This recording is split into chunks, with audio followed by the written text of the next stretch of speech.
If you complete a prior art search and you're confident that no other existing patents might conflict with your ideas, you may be ready to consider ways immediately to protect your ideas. Let's examine some of the quickest ways for inventors to protect their ideas.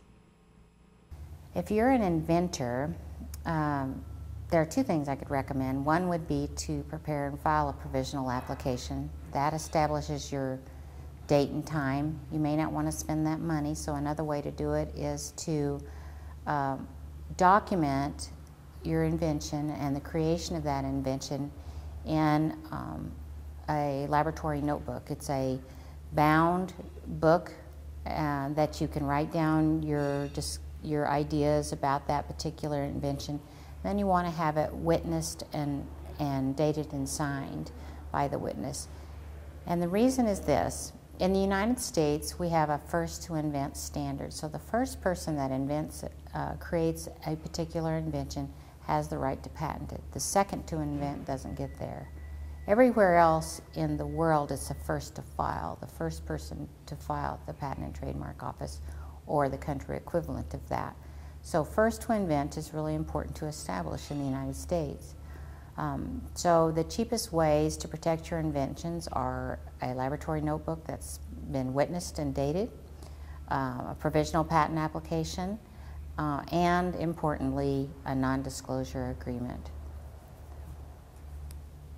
All businesses require partnerships at some point to survive and thrive. Taking on partners, however, can be a risky proposition in terms of protecting intellectual property. Startups need to look realistically at how partnerships are approached in terms of managing risk. Let's take a look at some of those risks and steps you can take to manage them. Very rare entrepreneur that has all the skills and capital available to him or her to be able to really execute on a particular business idea. You need to collaborate. One of the risks are that, one, you'll disclose the intellectual property in a way that it's not protected, which is why you need a non-disclosure agreement to keep it private. So you'll disclose it and then someone will try to misappropriate it, take your idea and monetize it or sell it or try to stand up a business, a competitive business. That happens, unfortunately, including by people that you often trust.